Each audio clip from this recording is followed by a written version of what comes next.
This is Professor Antonio S. Marajas, and this is Advanced Digital Technique.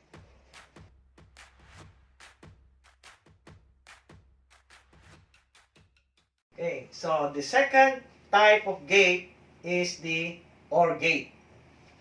So, OR gate is a gate with two or more input signals. Of course, with only one output signal. Now, in an OR gate, if any input signal is high, then the output signal is high. That is our OR gate. So, we have here a symbol of an OR gate, no? This is the symbol for a two-input OR gate. So we have input A and input B. And let's say we represent the output of an OR gate with Y. The output here becomes A plus B. The plus sign here means OR. That represents this particular symbol. Now, again, this is for a two-input OR gate, no? So, symbol for two-input OR gate. So, again, the OR gate here is represented by inputs A and B. Okay, so if you notice that the symbol here has a curve at the input part, so that we can differentiate this later with the another type of gate. Now, for the truth table, we have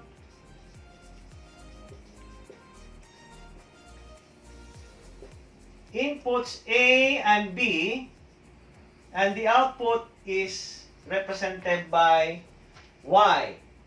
Okay? So, what are the combinational values of inputs A and B?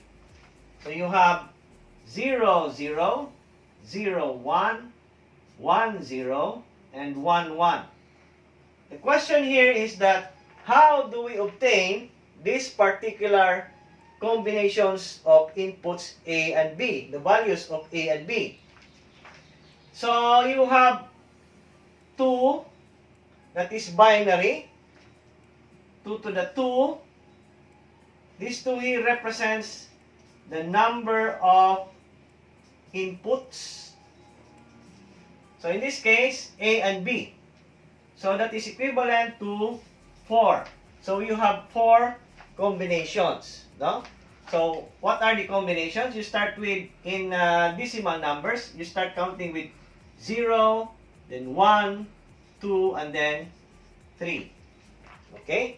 So, in our previous discussion in Digital 1, we convert 0 into digital form using 2 bits. You have 0, 0. And then for 1, you have 0, 1. Because you have here A, 1, and B is 1 here.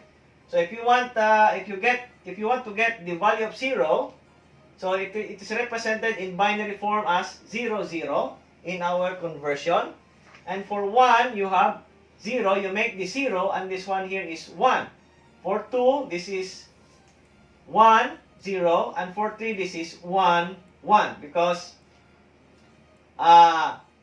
2 here added to 1 is equal to 3. And that is in our conversion.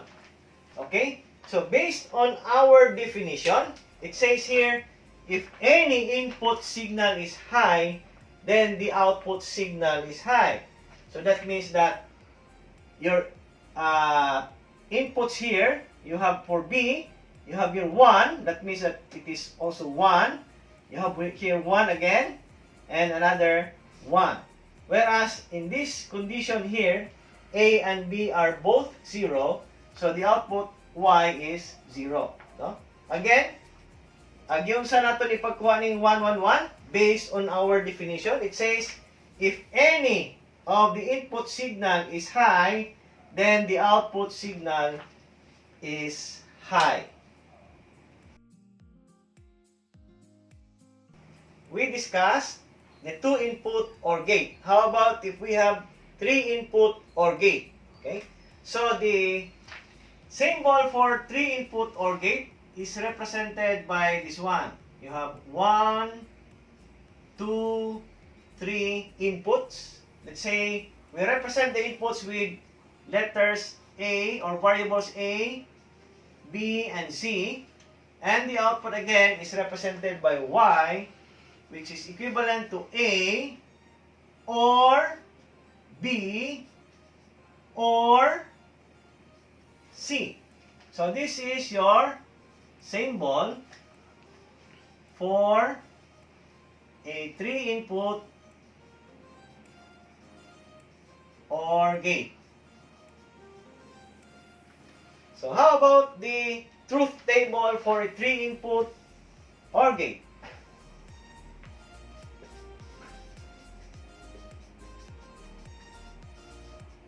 So we have inputs again, based on our symbol. We have inputs represented by A, B, and C. And the output is represented by Y.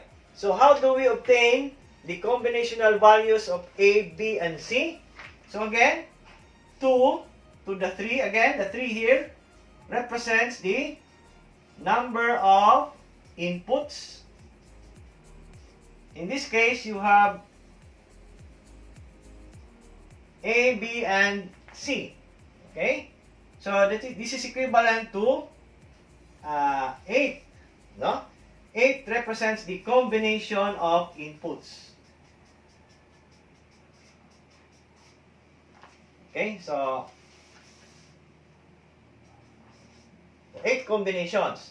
So what are the combinations? Again, we have in decimal numbers, you have 0, 1, 2, 3, 4, 5, 6, and 7. So 8 combinations. In binary form, that is what? 0, 0, 0. Because this is what? 1, 2, and 4. So for 1, you make this 0, 0, and then 1. For 2, you have 0. Then this is 2 here. So you have 1.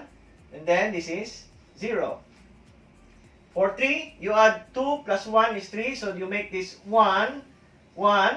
And this one here is 0. For 4, you have 1, 0, 0. For 5, you add 4 and 1. So you make this 1. This is 0. And then 1 for 5. And then for 6, you have 4 plus 2 is 6. So you have 1, 1. Then you make this 0. And then for 7, you have 1, 1, 1. So based on our definition, the output of your 3-input OR gate, which is represented by Y, is equal to what? So this one here is 0. Based on our definition, if any input signal is high, the output signal is high. So you have here high, no? So you have 1, high input, 1. You have high input, another 1, 1, 1, 1, and then 1. So this is our output for a 3-input OR gate.